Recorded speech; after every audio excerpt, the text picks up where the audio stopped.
السلام علیکم ورحمۃ اللہ وبرکاتہ۔ مبسملا حامدا و مصلیا۔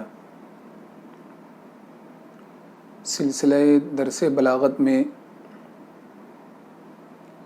علم معانی کا پہلا باب خبر اور انشاء کا بیان آپ حضرات پڑھ رہے تھے۔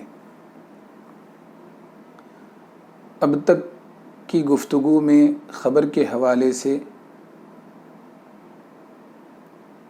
مکمل بیان آپ حضرات نے پڑھ لیا ہے۔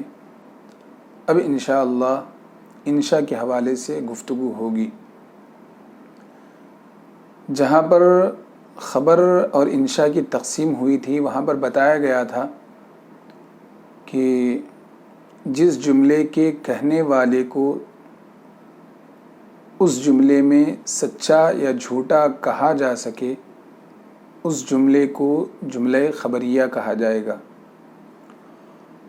اور جس جملے کے کہنے والے کو اس جملے میں سچا یا جھوٹا نہ کہا جا سکے اسے جملہ انشائیہ کہتے ہیں۔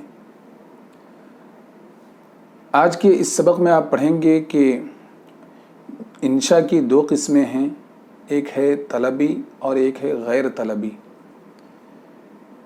انشاء طلبی کا مطلب کیا ہے کہ طلب کے وقت جو مطلوب حاصل نہیں ہے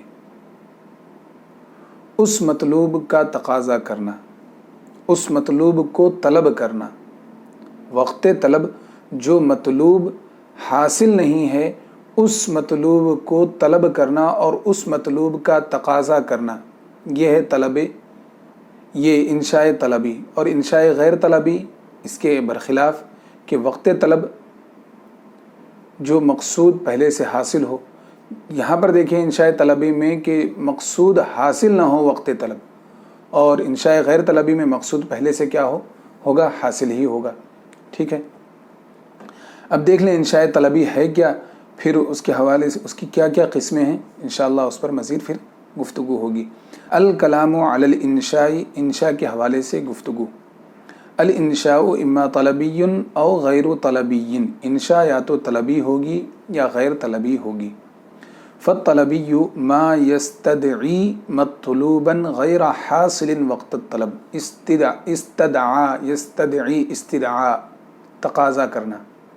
انشاء طلبی وہ انشاء ہے جو تقاضا کرتی ہے مطلوباً، ایسے مطلوب کا تقاضا کرتی ہے، غیر حاصل وقت الطلب، جو طلب کے وقت حاصل نہیں ہوتی، یعنی جو مطلوب طلب کے وقت حاصل نہیں ہوتا انشاء طلبی اسی مطلوب کا تقاضا کرتی ہے۔ وغیر الطلبی ما لیس کذالک، اور غیر طلبی وہ ہے جو اس طرح نہ ہو، یعنی وقت طلب وہ مطلوب پہلے سے وقت طلب بھی حاصل ہو۔ والاول یکون بخمسۃ اشیاء، انشاء طلبی جو ہوتی ہے 5 چیزوں کے ذریعہ ہوتی ہے، یعنی 5 چیزوں کے ذریعہ انشاء جو ہوگی وہ انشاء طلبی کہلائے گی۔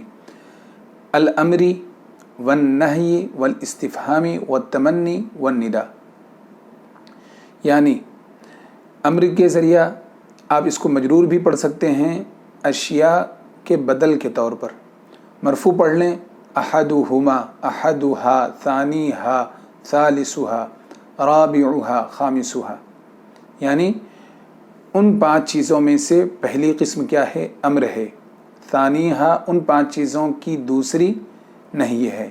ٹھیک ہے، مبتدا محذوف احدہا ثانیہا نکالیں گے اور اس کو مبتدا بنائیں گے اور یہ سب کو خبر بنا دیں گے، تو ایسی صورت میں مرفوع پڑھ لیں۔ تیسری صورت ہے منصوب پڑھنے کی، یعنی بخمسۃ اشیاء 5 چیزوں کے ذریعہ انشاء طلبی ہوتی ہے۔ وہ 5 چیزیں ہیں کیا، اعنی میں مراد لیتا ہوں، الامر والنہی والاستفہام والتمنی والنداء، تو یہ اعنی کا مفعول بہ بنا دیں، یہ بھی ایک صورت ہو سکتی ہے۔ یعنی یہاں پر امر نہیں استفہام، اس کو آپ مرفوع بھی پڑھ سکتے ہیں، مجرور بھی پڑھ سکتے ہیں اور منصوب بھی پڑھ سکتے ہیں۔ ان 5 چیزوں کے ذریعہ انشاء جو ہوگی وہ انشاء طلبی ہوگی۔ امر کیا ہے اور اس حوالے سے مزید مکمل گفتگو. اما الامر فهو طلب الفعل على وجه الاستعلاء. امر کیا ہے؟ فعل کو علی وجہ استعلاء طلب کرنا، بڑے ہونے کے طور پر طلب کرنا، بڑے ہونے کے طور پر فعل کو طلب کرنا، یعنی اپنے بڑکپن کو ظاہر کرتے ہوئے فعل کو طلب کرنا. جیسے کہ یوں کہہ لیں کہ کوئی بادشاہ اپنے رعایا کو، اپنے ماتحتوں کو، اپنی قوم کو حکم دے کہ ایسا کرو، تو بادشاہ کا یہ حکم امر کہلائے گا. کیوں؟ یہ جو حکم ہے کسی کام کے کرنے کا، یہ علی وجہ الاستعلاء ہے، بڑے ہونے کے طور پر ہے. ٹھیک ہے.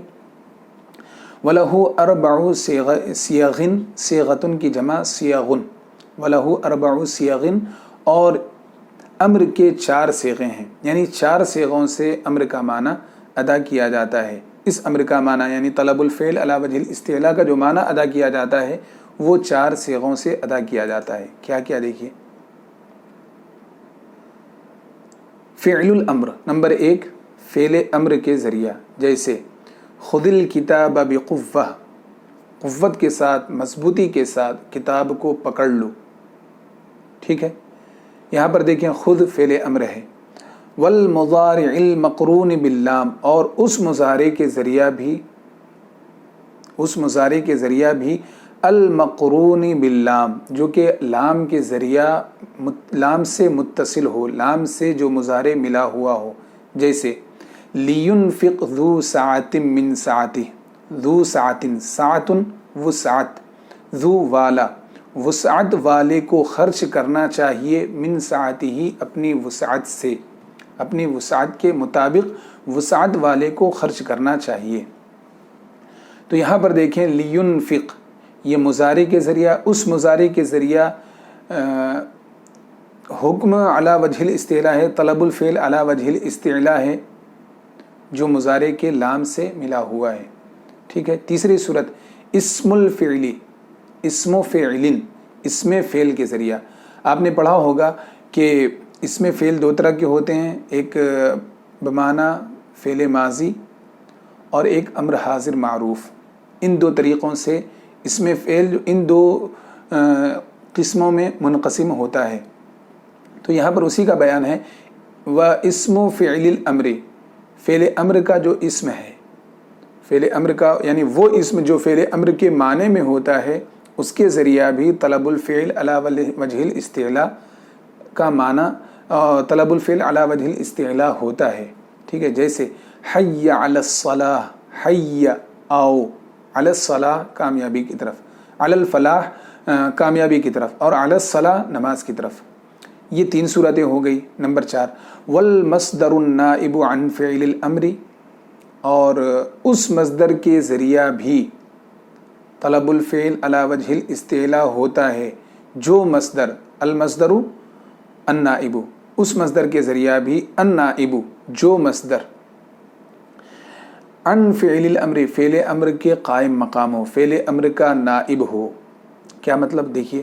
نحو سعین فی الخیر، سعین فی الخیر، یہ آپ نے پڑھا ہوگا کہ 4 صورتوں میں یا بعض صورتوں میں عامل کو حذف کرنا واجب ہے. اس میں ایک صورت یہ بھی ہے جہاں جو مثال ہے یہاں پر، یعنی سعین فی الخیر، یہ مفعول مطلق ہے اور اس کا جو عامل ہے وہ وجوباً محذوف ہے. ٹھیک ہے. وہ کیا ہے؟ اسعوا، سعا یا سعا کوشش کرنا، اس سے جمع کا صیغہ اگر بنائیں گے تو اسعوا، اور اگر واحد کا صیغہ بنائیں تو اسعا سعین فی الخیر. تو اسعوا سعین فی الخیر، بھلائی میں کوشش کرو، بھلائی میں کوشش کرو. تو آپ دیکھیں یہ 4 صورتیں ہو گئی. اچھا، ایک چیز اور یاد رکھیں کہ میں جو اعراب پڑھا فعل الامر والمضارع، یہ جو فعل الامر والمضارع واسم فعل الامر والمصدر النائب، یہ کیوں پڑھا اس کی بھی وضاحت دیکھ لیں آپ. وَلَهُ 4 صِيَغٍ، صِيَغٍ 4 صیغے ہیں. وہ 4 صیغے یا تو اب اس کے بعد جو آپ پڑھیں گے اسی طریقے سے پڑھیں گے جیسا کہ آپ نے یہ خمسۃ بخمسۃ اشیاء، اشیاء میں آپ نے اشیاء کے بعد پڑھا تھا. یعنی مرفوع پڑھنے کی صورت کیا ہو سکتی ہے، منصوب پڑھنے کی صورت کیا ہو سکتی ہے، اور مجرور پڑھنے کی صورت کیا ہو سکتی ہے۔ تو جو آگے 4 قسمیں ہیں ان کو آپ انہی 4 طریقوں سے پڑھ سکتے ہیں، انہی تینوں طریقوں سے پڑھ سکتے ہیں جس طرح کہ آپ نے امر، نہیں وغیرہ میں پڑھا۔ ٹھیک ہے، یہ اتنی چیزیں ہو گئی۔ اب اس کے آگے مزید کچھ دوسری چیزیں بیان ہو رہی ہیں، وہ یہ بتایا جائے گا کہ فعل امر کا جو آپ نے معنی پڑھا طلب الفعل علی وجہ الاستعلاء، یہ معنی تو ان 4 صیغوں سے ادا کیا جاتا ہے، لیکن کبھی امر کے صیغے آئیں تو یہی 4 معنی ہونا لازم نہیں ہے۔ اصلاً تو یہی معنی ہے، لیکن اس کے علاوہ اور بھی معنی آتے ہیں، وہ معنی انشاءاللہ اگلی نشست میں ہم پڑھیں گے۔ وصلی اللہ تعالی علی خیر خلقہ سیدنا محمد وآلہ واصحابہ اجمعین برحمتک یا ارحم الراحمین والحمد للہ رب العالمین۔ السلام علیکم ورحمۃ اللہ وبرکاتہ۔